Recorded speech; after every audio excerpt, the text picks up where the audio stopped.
Baseball season is here at last, and the excitement continues all season long at DraftKings.com, the official daily fantasy partner of Major League Baseball. Daily fantasy means no season-long commitment. Why wait until the end of the season to claim victory when you can win huge cash every day? Hurry to DraftKings.com now and enter promo code PARDON to play for free. You could win part of the $300 million in prizes being awarded this season. Enter PARDON for free entry now at DraftKings.com. That's DraftKings.com.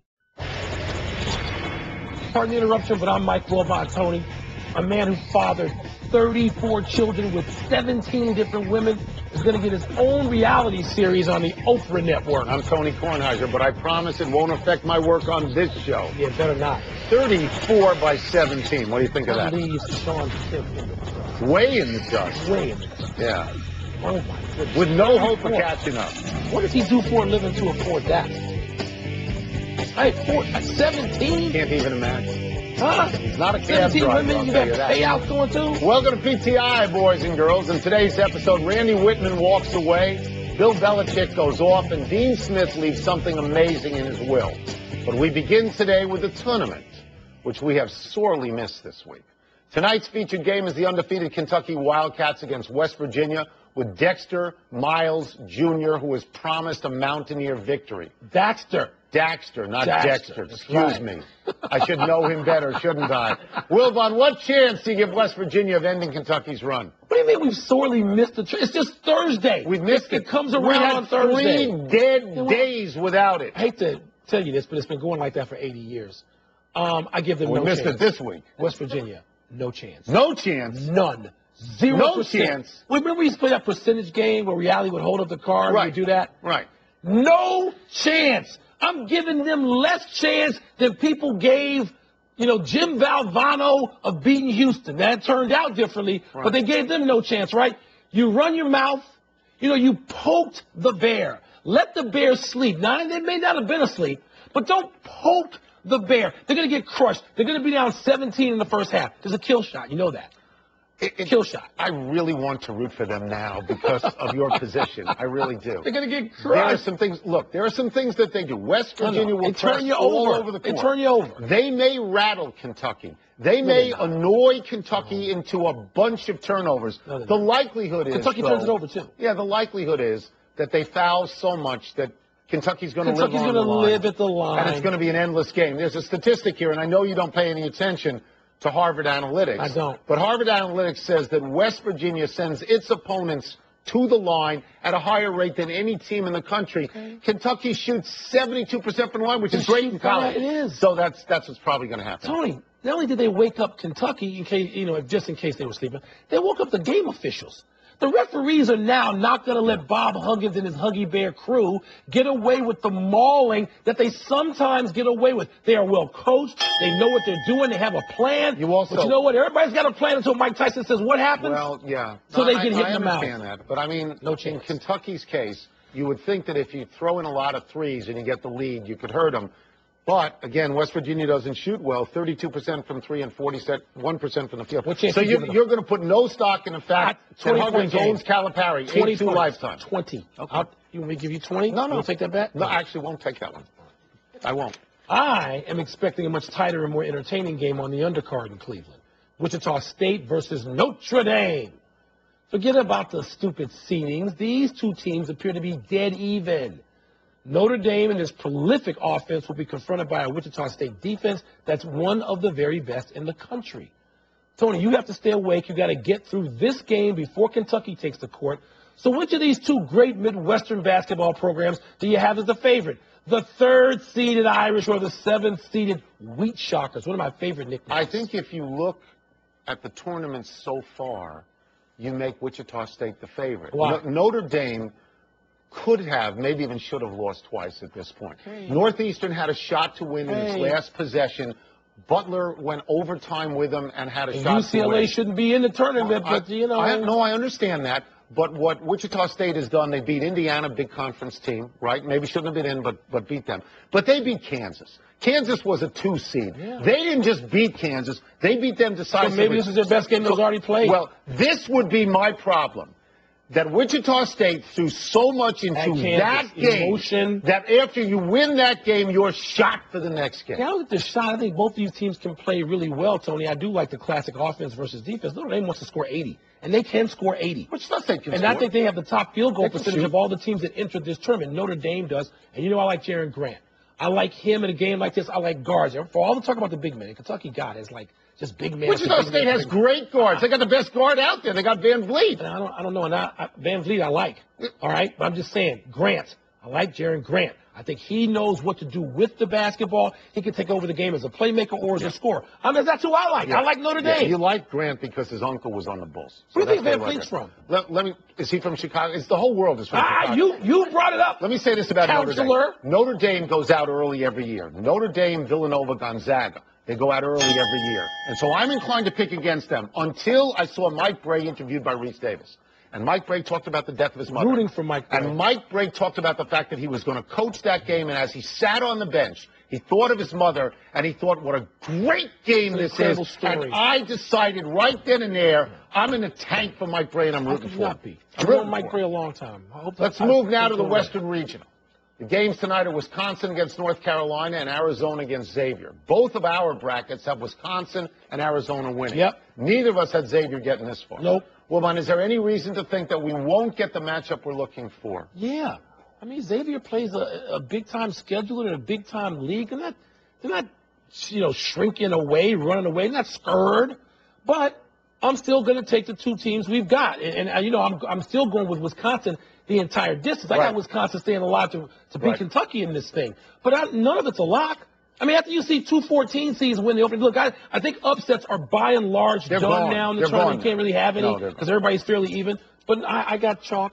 I think Arizona has been just about the most impressive. You fell in love with Arizona about 2 weeks ago. I like both these teams. You know, what I think is interesting about the Arizona-Xavier matchup is that the coach at Xavier now was an assistant to Sean Miller when he was the coach at Xavier. Knows all the stuff. So, it's teacher-pupil, and you don't know what's going to happen. I will tell you. Teacher usually win those games? Often. Yeah. Often. I fell in love with the Wisconsin kids, though. When you watch them, and I know it's interviews, and you shouldn't care about the interviews, but they're striking. They seem like, they go to school and enjoy school. They seem to enjoy being in this tournament. It's not drudgery. We've seen teams where scholarship athletes, it's a job for them. Well, and these kids coaches are and completely the fans make it that way. And North Carolina is it's a run team, and it's an offensive rebounding team. But Wisconsin's so big, they can keep them off the board.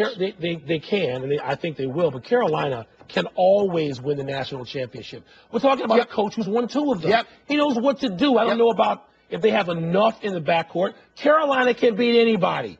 I just think in this particular situation, obviously, I don't have them winning, Tony. Yeah. Arizona is a team that I probably undervalued going into the tournament. And Arizona looks as good as anybody out there, including, except for that other Wildcat team. It is so hard to believe that since you have a variety of homes in the country, and one of them is Arizona, that you would undervalue Arizona. I've undervalued the Wildcats. I shouldn't have. Which Wildcats are we talking about? Arizona. Oh. Because you got other Wildcats in mind, I got my Wildcats in purple. How they do? We're not there. Really? We're doing fine. Spring football. Yeah. Trust me. How long has it been since they've been in? Tony? Ever?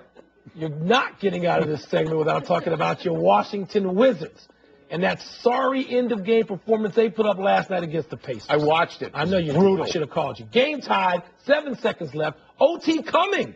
Except your Wizards let George Hill, look like Isaiah Thomas on this play, get free for an open layup to take the lead. Coach Randy Whitman, he's so bummed he didn't even stick around for the Wizards' chance to tie or win in the final 2.7 seconds. Look at Whitman just sort of walk off the court, sauntered. Tony, can the head coach just take a powder and leave the arena with the ball in the air? Thank you for mentioning Isaiah Thomas, because he walked off the court against Michael Jordan once. Yeah. Randy Moss walked off the field with about the same amount of time to go, and we condemn that unjustifiably. That's right. Randy Whitman can't do this. It's unprofessional. It's the wrong thing to do. But in his defense, I'm just going to say this. Wait a minute. Now you're going through his defense? They stink. His team has been trying to fire him for months now. Whoa, wait. They have laid down like dogs. They're the Titanic. They are the Titanic. They're going down under the weight of expectations. George Hill last night had a clear and open path to the basket, straight down Broadway. Where was the defense? Most important play of the game. Where was the defense? Wait a minute. Randy Whitman is a defensive coach. He played for the great Bob Knight. I mean, you're not going to blame any of this on the coach? You can't say in his defense. He should not have left this the team field. has flatlined. Oh, yeah. Now, I'm going to say this. I'm not going to say they're trying to get him fired. I disagree with you. They are. Tony, they've fallen and they can't get up. They're trying to get up. They're just in a bad, extended patch right now. I don't know if they're going to pull out of it before the playoffs. Here's some numbers that you might find interesting. Don't give me numbers. They started out 31-15, and you said at that point, and I quote you directly, they got a chance to be in the Eastern Conference Finals. Yeah. You said that numerous times. Since then, they are 9-17. It's the first year. They now don't have a chance. Right. The first year in 1,000 years that anybody had expectations because they were good last year. They couldn't meet them. They won a playoff series against who last year? Bulls. Ooh, yeah, the Chicago Bulls. And everybody thought they would be the coming team this year, and they stink right now. You know what? They stink. Can I speak for the Bulls for a second? I'd take that rematch right now. I'd take that matchup. Bradley Beal can't stay healthy. Paul Pierce is 4,000 years old. You said they were going to play him. Butler hasn't hit a three-point shot in 2 months. Who played Pierce too many minutes the whole season? I don't want to hear about it. Make it excuses. Get ready for this one, Wilbon, because it's about your boy Bill Belichick. Okay. He reportedly went on a profanity-laced tirade when the NFL again refused to put permanent cameras on the goal line and the sideline. 6 cameras. The NFL reportedly said the cameras would be too expensive. Too expensive? For a league that grossed $10 billion last year? Well, but I know you with Belichick on this. There's no other side to be on.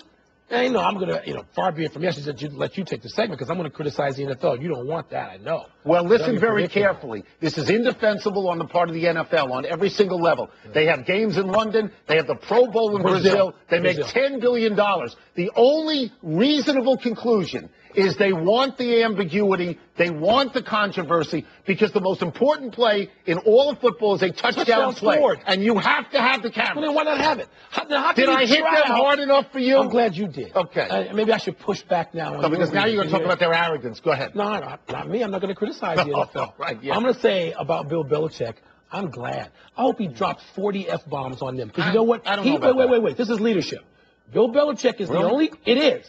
Because he's the only coach with the stature in the game at this time to be able to walk in and look at those owners, those arrogant owners, I said it, and say, you know what? If we don't have this, it's irresponsible. It is irresponsible. I don't really understand it. You're going to pay to send people to Brazil for a game. Right. It doesn't matter. You can't put cameras on a pylon. I'd actually like to talk to Roger Goodell and ask him, are you serious about this? Of course. Are you serious that it's too expensive? It cannot be too expensive. What is it? Are you lying? What is it? No, I think they want the controversy. I think they want people talking about these calls time and time and time again. Just say it. Man up and say, you know what? We like the drama. We like the human element. Say all those stupid things that don't really matter. Belichick wore a hoodie when he did that? That'd be great. They should have worn a suit. Let's take a break. But coming up, them out. Could the NFL get rid of the traditional extra point entirely? And it costs too much money. Old Dominion does something that actually makes us pay attention to the NIT. The NBA would put cameras in. They don't need cameras. What do they need? Baseball season is here at last, and the excitement continues all season long at DraftKings.com, the official daily fantasy partner of Major League Baseball. Daily fantasy means no season-long commitment. Why wait until the end of the season to claim victory when you can win huge cash every day? Hurry to DraftKings.com now and enter promo code PARDON to play for free. You could win part of the $300 million in prizes being awarded this season. Enter PARDON for free entry now at DraftKings.com. That's DraftKings.com.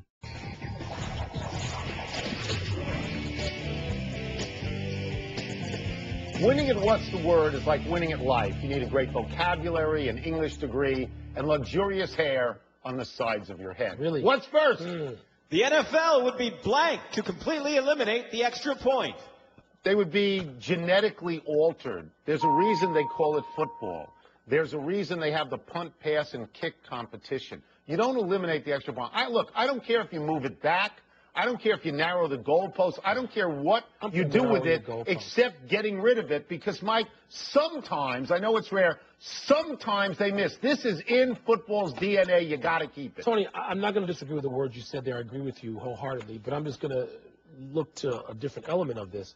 The NFL would be efficient if they eliminated it. you take the time down, like we look to take time away from baseball. Look, NFL games also are up over 3 hours, 3:05, 3:10, whatever. Sure. If you take, with all the touchdowns being scored, and you got rid of the point after, if you want to go for two, go for two. Football. I understand. It's football. Again, I didn't say I'm for this. But if they do it, if they Sounds like eliminate you're it, for it. it's going to be more efficient, time efficient. They're going to knock 10 minutes a game off of these games and get it back under 3 hours. It's criminal if they do it. Next. It's blank that Dean Smith posthumously paid for dinners for all of his players. It's spectacular. This is Dean Smith reaching out from the grave with $200 for every letterman who ever played for him and say, have dinner on me. That even the richest guys at North Carolina, Michael Jordan, Kenny Smith, Mitch Kupchak, they would smile to know that they were going to take somebody out to dinner. And in Jordan's case, it's another dinner he doesn't have to pay for. This is a great and grand gesture by Dean Smith. It is, and it's paternal. And what have Dean Smith's pups, all of them, done? Once they leave, they're 35 years old, they call back and they say, you know, should I get the red car or the green car? Should I get married? Should I buy name a this house? kid Jake or Nick? That's right. They do this. They love it. He loved them being in touch with him in that way and depending on him. This is fatherly. It's paternal. And, Tony, I know we heard this. We're not surprised. You're not at least been surprised. But you know what? Right. How many of those guys are going to actually cash the check? Less you got to than 5%. keep it. You frame it. Yeah, you just keep it on your desk to remind you. Gesture. It is. Next. Old Dominion shot that beat Murray State in the NIT was blank. It's committee tweaking. Here's Old Dominion scandalously left out of the NCAA field. They should have been in the field. So they get this last-second shot, and now they go to the NIT, the Final Four of the NIT, and they remind these gas bags at the NCAA selection committee what a mistake they made. The shame of this is, though, that Murray State got beat. Murray State, which also should be in the NCAA. Yeah. Murray State beaten by Belmont like this, and now Old Dominion. And they should have gotten in even after being beaten by Belmont in the tournament. Yes. Well, that's what guys like you who lobby for Indiana. And I said it on the show. They should be in. And the big UCLA, get out of here. Tony, it's reminiscent. The shot is reminiscent. This is why we love March Madness. This is why we love March. Because there are guys going all the way back for me, meaning 35 years or so, to U.S. Reed and Tate George and Bryce Drew and Ray Allen and Leitner and Drew Nicholas. People don't remember that shot by Maryland after they won the title. But these last-second shots that beat the buzzer, this is where the notion of a buzzer beater, the lore of the buzzer beater, it's from stuff like that. It's wonderful. Reminiscent. Next. Last one. Blank is to blame for this soccer team's tie. The keeper. Look at the team in blue right now. They are going to score a goal very, very late. Then they're going to celebrate as if they have never scored a goal before. If you watch the guy in yellow at the middle of the field, he is their goalie. His only job is to protect the goal. Okay? Now they put the ball back in play. They did it for the kids. And see what happens. Boom goes the dynamite. The team in white scores, getting a tie at the end. This is wholly and solely on the goalie. Wholly. It's universal justice. Because if you collectively are that big a dope squad, and they are just dopes, and you don't know the rules in your own sport, and you have to celebrate with some kids in the stand right now. You can't wait until the game is officially over. Get you get what you deserve. This is universal justice. It just is. I'm so glad the other team scored the goal. But if we kept that video running, the other team, the team in white, celebrated like they had never scored a goal in their entire life. They're going to come right back and score it on them.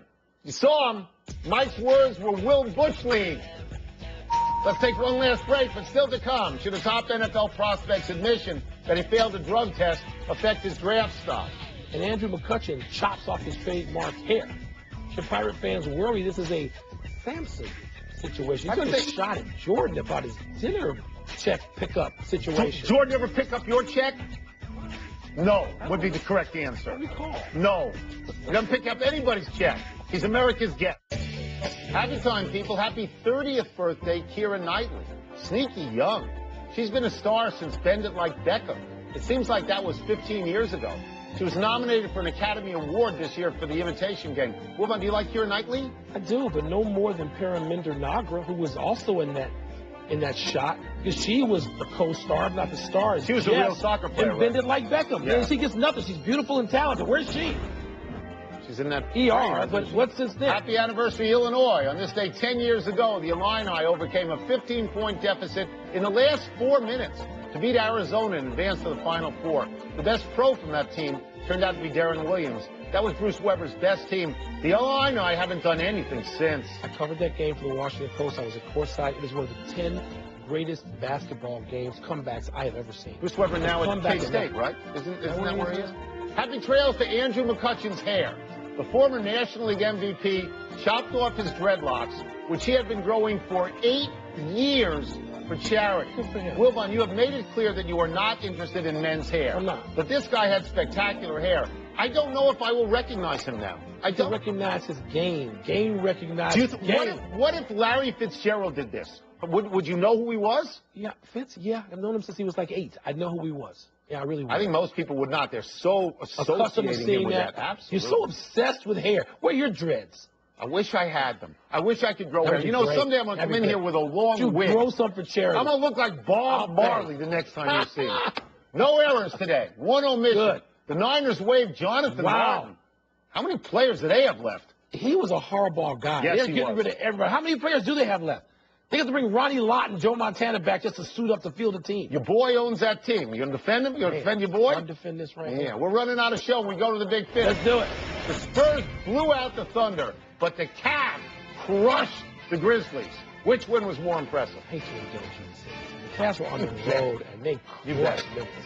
Bob Cousy says Hassan Whiteside, listen to this, is the first big man in 40 years who reminds him of Bill Russell.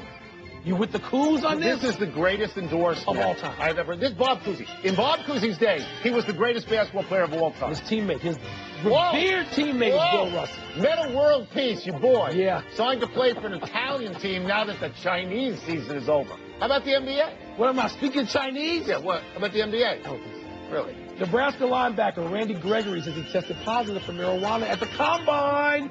Big deal, little deal, no deal. I mean, it could be a big deal. Warren Sapp got hurt by this. Randy Moss got hurt by this. It's legal in half the states in America. Judgment to be busted at the Combine. Legal in America. Terrible. Come on. Last one, Pacers Bucks tonight.